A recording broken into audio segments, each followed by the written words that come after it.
Hey guys, this is Dan from Guitar from the Heart. Today I'm going to talk about how you can go from being someone who wants to play lead guitar. You play guitar a little bit, but now you want to start to be able to play lead guitar and to develop your skills in actually playing maybe what you're hearing in your head, playing cool stuff, lead lines on a guitar, and 3 different approaches that we can start to take to develop this critical skill for being able to express ourselves through the instrument. So I want to say first off that I already started a series that is sort of related to playing lead guitar, which is called Getting Around the Neck. And I did a couple of videos, and I'm going to be doing some more as I remember certain things that I've learned through the years that have helped me to develop skills for moving about the neck. Moving about the neck is important for playing the lead guitar. But I want to go kind of shift gears today and take a little bit of a different approach and share the 3 approaches that we can use to start to learn the lead guitar and show you why I think that some have their own strengths and weaknesses, and why I think we should incorporate elements of all these 3 approaches into our practice habits so we can become more fluent and thus be able to express ourselves clearly and fluently through the instrument. Okay, so first, would you allow me to get my beautiful guitar and demonstrate these 3 different approaches to you? Thank you very much.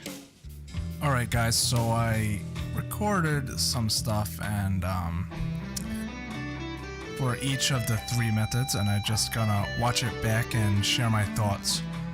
So basically, here what I'm doing is using the box shapes method, like the pentatonics, like in my video Memorize the Pentatonic Scale that I did like 3 years ago. I basically showed a quick way to memorize it, but it's pretty much box patterns. And everything I'm improvising here is off of the E minor pentatonic. At the 12th fret, we can use the box pattern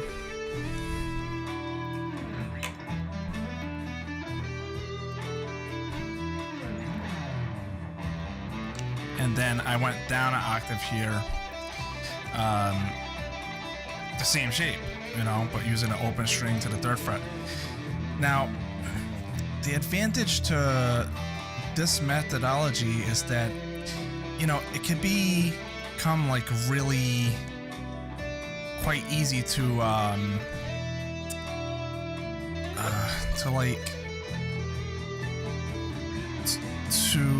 get stuff that sounds cool, because in a pentatonic, our ears are really quite adjusted to this. We've heard a lot of music that was written with the pentatonic, and a lot of lead guitar playing in particular, and so it becomes natural once you start to learn some phrases and how to move around in these boxes to create some pretty cool licks. So that's kind of like the big strength. Now the thing is, where the pentatonics can become kind of like a drag is where, with time, you might want to be able to express yourself more than just with those kind of licks that you,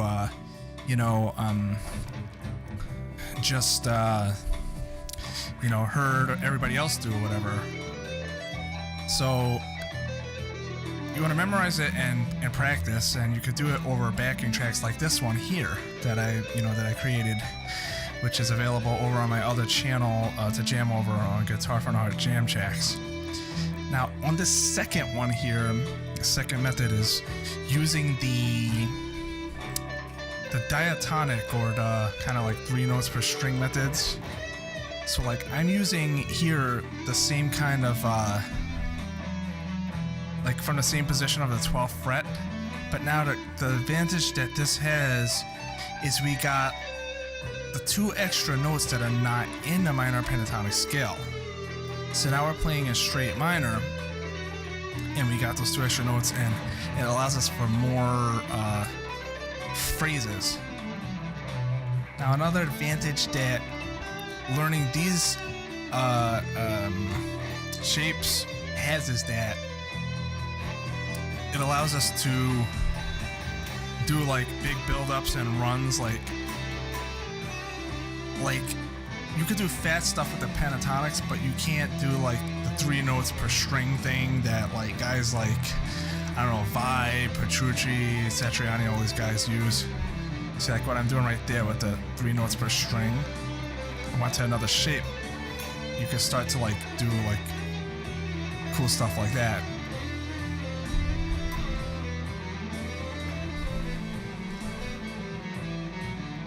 And it's another familiar sound that our ears are accustomed to. But the disadvantage with both of these methods is that for both of them, you can kind of like, it can become where your fingers are telling you what you want to play next, you know? You're visualizing patterns and your fingers are just like going through those patterns, and it might not necessarily be guitar from the heart, if you know what I mean.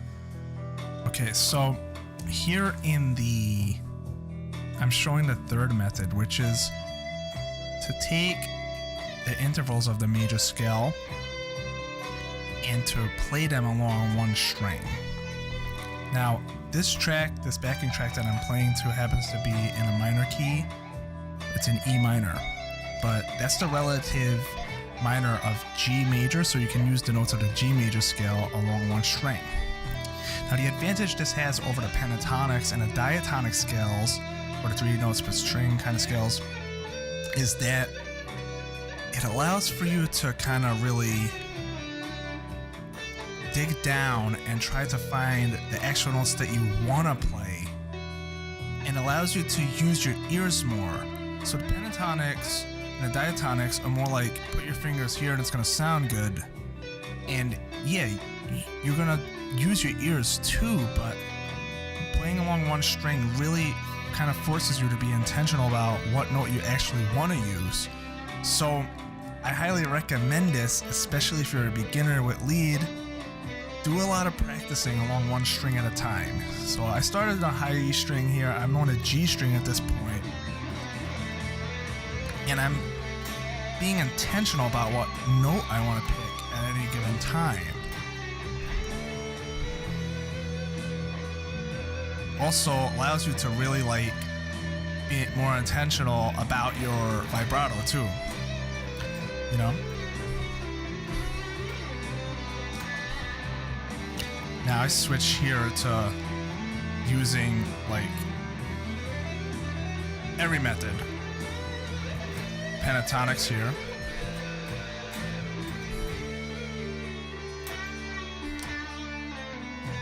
A little more melodic there with the diatonic scale.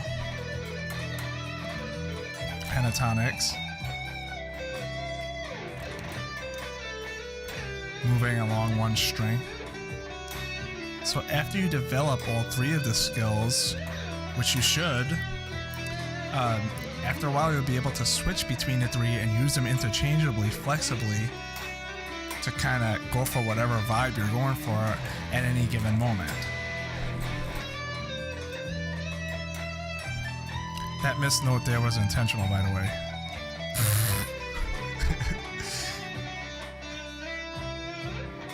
Diatonic scale there.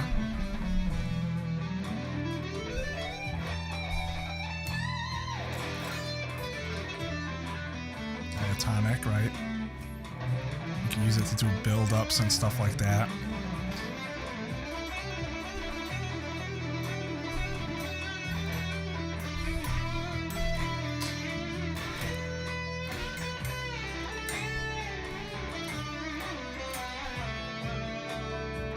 Hey, it's what it's all about, you know? Using different techniques to get to the point where you can play from your heart, you know? That's what it's about. Expressing yourself through the guitar. But I would highly recommend that you use the one string at a time method as you're trying to develop your ear, and that will help you when you're using the diatonic patterns to find the notes faster and stuff like that. So that's 3 methods that I wanted to share with you today. You got the pentatonic scales with the boxes. You got the diatonics, aka 3 notes per string, whatever you want to call it. And you got the using the scale of itself along one string, where you can pick out all of the 7 intervals along the string. Each has its own strengths and weaknesses, as I mentioned in the video. We're guitar players. We have to develop many different skills if we're going to become super proficient and be able to ultimately achieve our goal of being able to play straight from our heart without hindrance. Now, it's a lot of work. You know, I feel your pain. I went through it. But if you want to go from not being able to play lead guitar to play lead guitar, you got to practice these 3 methods and learn how to interweave between them and all of the technique and all of that. But let me tell you something.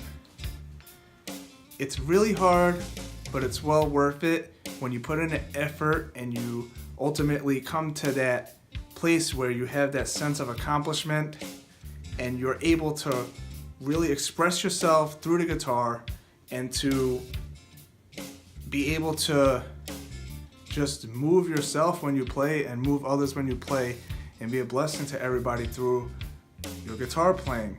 So it's well worth it to go through the suffering that we had to. You just got to be patient. I haven't arrived to where I want to be, but I'm still pursuing that goal. If you enjoyed the video and it was helpful to you and you want to see other content that's similar to this, you're welcome to subscribe to the channel. Give the video a thumbs up if you liked it. I really appreciate the help to help me to get these videos out there so more people can see them. Until next time, thank you for watching. Continue to practice, put these things to work, become a better guitar player, and of course, remember to play the guitar from the heart and have fun with that. I'll see you next time.